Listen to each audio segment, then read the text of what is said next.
girl like this.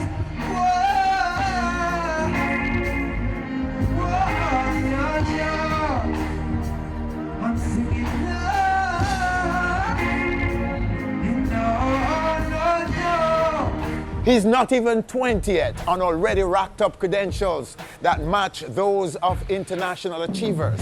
Feels like a fallen angel hitting the ground.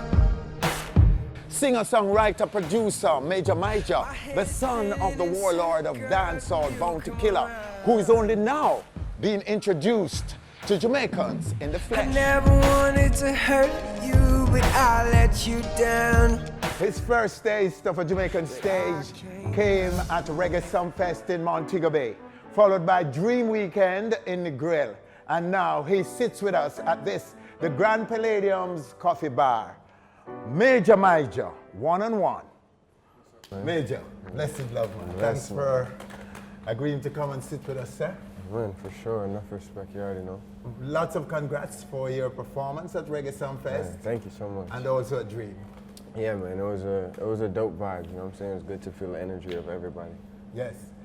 Did you feel that you would get that kind of reception at Reggae Sumfest to begin with? Well, I mean, I think, to begin with, I think people already respected True, my dad. Yes. But I think it took me going out there to captivate the audience for them to give the feedback that they did. So did I expect it? Not necessarily, but I think that it just came just because I wasn't afraid to go out there and get it, you know what I'm saying? Okay. I mean, and why I'm asking you, why this is important is because your music is not necessarily dance. Right. And if you're the son of the warlord, many will assume that your music is dancehall. Yeah.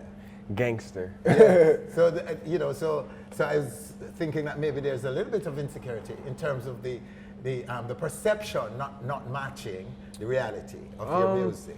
You know, well, I toured with Kimani Marley for his last tour. Yes. And just being out there and them receiving it from, not a dancehall crowd, because his is not dancehall, but from a reggae perspective, which is also not my niche or not where I fit in. Okay. And I think that learning from that experience, taking it to this crowd is the same concept. It's just about me going out there and giving my all so people can respect it regardless, you know? Okay. So where do you call home? Well, now I live in Atlanta. Okay, Atlanta. Yeah. And your mom is a big player in the music space. Yeah, she's you know, well known. Yeah, lots of people know her, you know. Yeah. She's been doing this with me since I was so, you know. So you like grew up in the music. Yeah, exactly. And your siblings? Are there siblings? So on my mom's side, I have one sibling, and then you already know my dad has about 10 kids, I believe. Okay. So, on both sides, I have siblings. Yeah. All right. So let's talk about your credentials in music so far. Could you sum it up for me? What you've achieved in music so far?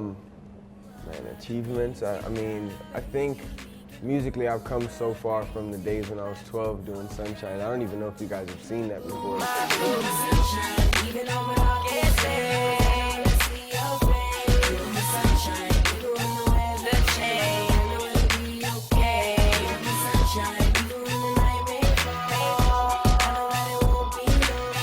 That was from when I was super young, and I think my biggest achievement is just growing musically. You know what I'm saying? Just being able to take where I came from and come this far.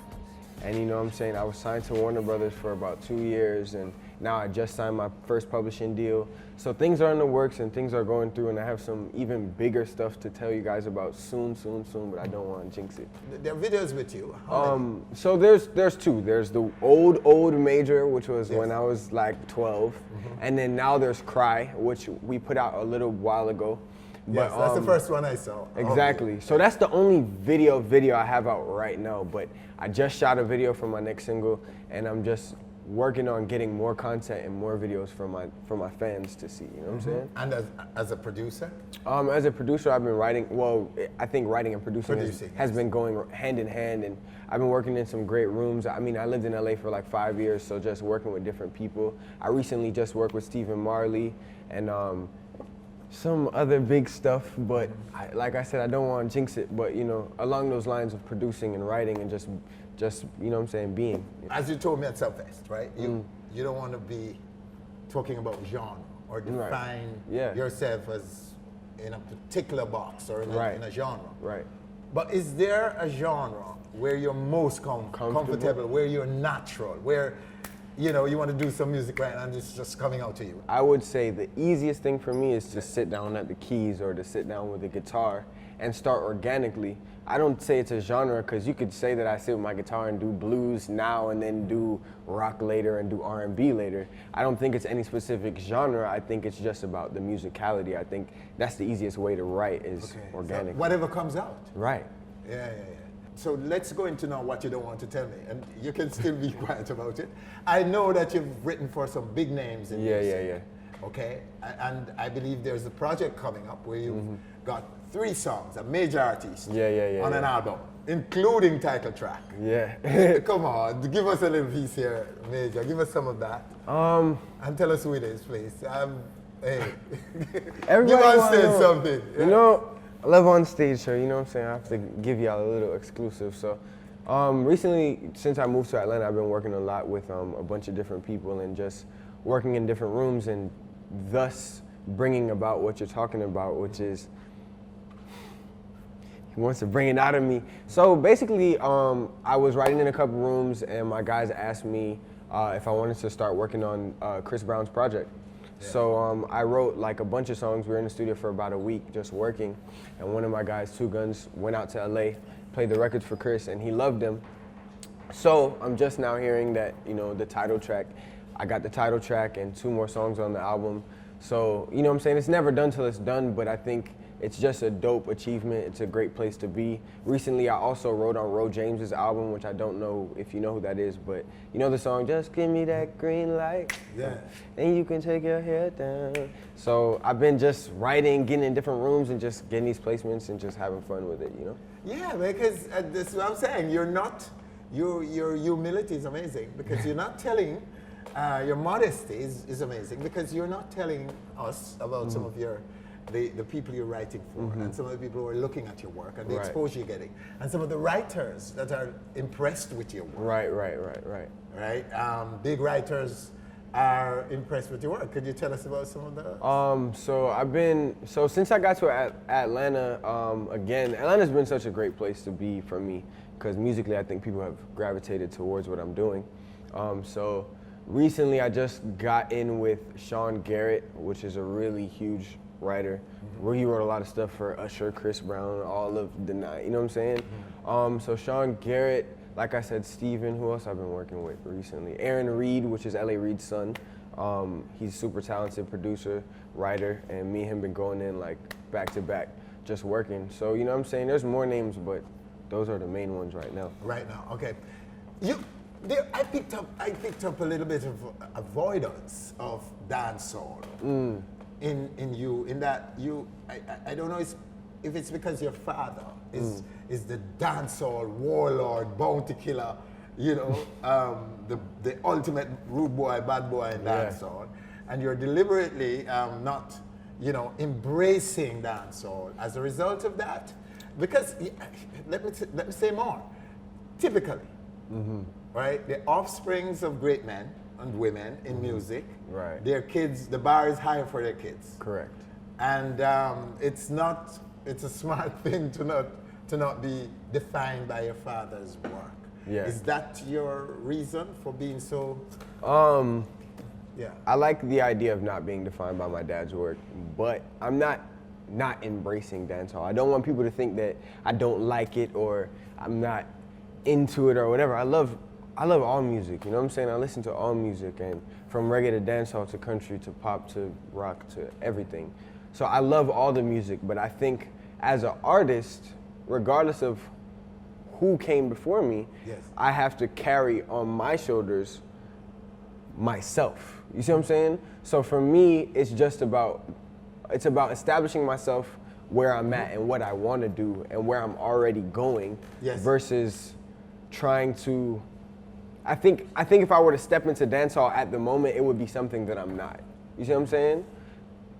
I grew up in America, I grew up around my mom, I grew up listening to different sort of kind of music, and what I gravitated towards was the Beatles and was music that's organic or music that's more love soundy. I don't know, not gangster dancehall rhythm and them something. Yeah, that- because I is it- sense also reggae, a leaning Right. to roots, one drop traditional reggae. Exactly. Hence your organic approach to music. Right. Isn't that so? For sure. I mean, I think I get a lot of. I think when you listen to my music, you could definitely see that like I have a flair of Jamaican in me, or Clearly, yes. you know what I'm saying, because of my cadence and my melody. But I don't let that define me, because I think that musically I'm not there yet. You know what I'm saying? I'm not. That's not where I want to be yet. So I'm just taking it wherever my mind takes me. And at the moment, there is a lot of dancehall in mainstream music. Sampling. Everybody's lot. doing it, Yeah, but man. not enough Jamaicans. True. And I'm sure a lot of us now, and myself included, looking at you and saying, there's our Jamaican major, major. They want to put you under pressure. But here's someone who's ready to go mainstream Yeah. with the appropriate credentials to do so. Right. How do you feel about that? I think it's dope because I have like a whole country who's here saying, Yes. yo, or as you said, you could be the face, or you could be this big figment in a big icon in such a something so small but something so big. You know what I'm saying?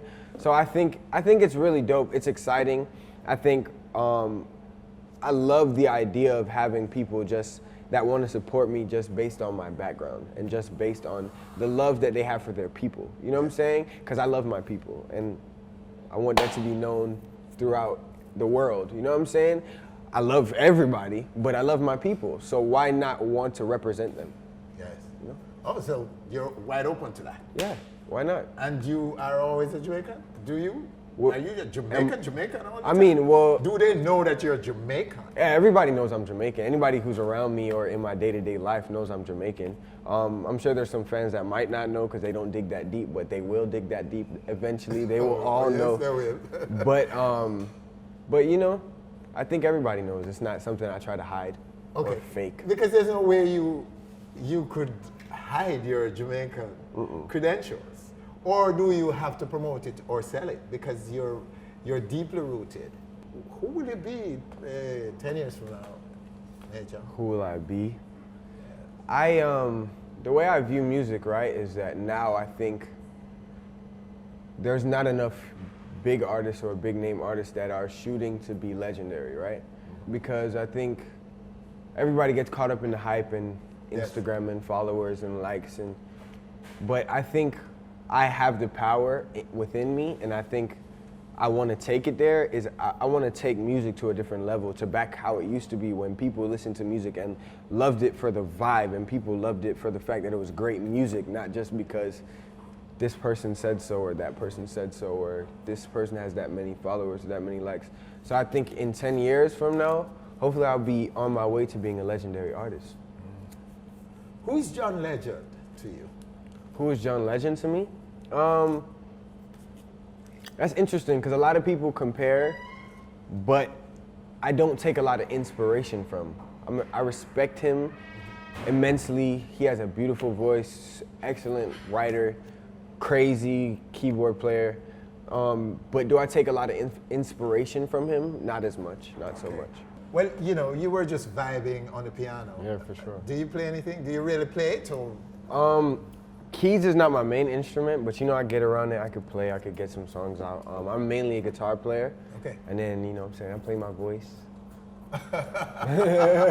So do you use an instrument to play, the guitar, since you play it? You use it to write? Yeah, I use guitar actually a lot to write. Actually a lot with my older stuff. And now keys a lot since I'm producing too, so it's like kind of just molding them together and writing different songs on both instruments. Do you want to master anything? I want to master everything, but I mean, mainly I think it's interesting because I've been mastering my writing and my producing and just that whole thing for so long, but I think now it's time for me to take it to the big stage and master entertaining. Period. Okay. All right, so maybe you can tell us then the immediate future, what's coming in terms of, you know, voicing on some projects. Anything that will be jumping out at us very before the year end, for yeah, example? So I actually have a joint project with this other artist named Childish Major, whom I met in Atlanta, and we worked on a project, and it was just super dope. So I think it's something for the culture, something for the people to listen to for the summer and vibe to. So the first single already came out. It's called Ain't Love. The second single is coming out soon. It's called Calling All Girls. The project will be dropping like in the next month or so. That's the song that I have the video for that we just shot. So that's currently being put together, and y'all will see that very soon. And then hopefully towards the end of the year or the top of next year, y'all will be getting my next project called Selfish. Okay. Why would you call it that though? Because I think, like my dad, I have inherited the love of people, and I think all my life I've tried to join forces with or try to embrace people. And you know, especially living in LA and different places, you kind of get a sense of the fact that a lot of people nowadays, they don't care. You know what I'm saying? So I think like this project is all about me, period. Nobody else. I wrote and produced probably 80% of it. It's all about me. There's no label, it's just me and my audience, and I want to get closer to my fans. I want them to understand me a lot more. Yes. So this whole project is going to be very very explanatory of my life. It's just going to be me, Major. Defining you, Major. Yeah, exactly. Wow, what a chat. Thank you so much for sitting and chatting with us, Major. Thank you so much. All right, there you have him right here on our stage, Major Maicha, in the grill for Dream Weekend, being introduced to Jamaica, the home of reggae and dancehall. But he's just music, expressing all the music he's consumed.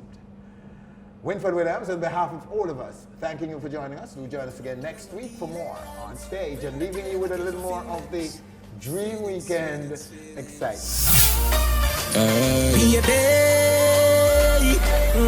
All me want right now is just some company. Nobody fi stress me, nobody will fi call me. No. Anytime you want me, you can just swing it for me. Want your company? So officer, don't stop. The vibes, the party, don't shut. And we come happy party, don't stop. Everybody shout, hey, yeah, hey, yeah, hey. Don't stop. The vibes, the party, don't shut. Correct. And we come happy party, don't stop. Wanna make you warm block for me back. Wanna make you warm block for me back. Hey, cat. Wanna make you warm block for me back. Wanna make you warm block for me back. Me and Sky. Wanna make you warm block for me back. Wanna make you warm block for me back. Hey, cat. Wanna make you warm block for me back. Wanna make you warm block for me back. Hey, hey. See the style, other style she use make me twist my spine, yeah. Hey, thanks for watching our video. Well, you know, there's so much more where that came from. And all you have to do is to click, subscribe, and be on stage, always. String of tech show performances, Bear Salmon. And you were just saying something to me a while ago. But first of all, 3 people are sitting to your right. Tell me who they are. My 3 big head pick them.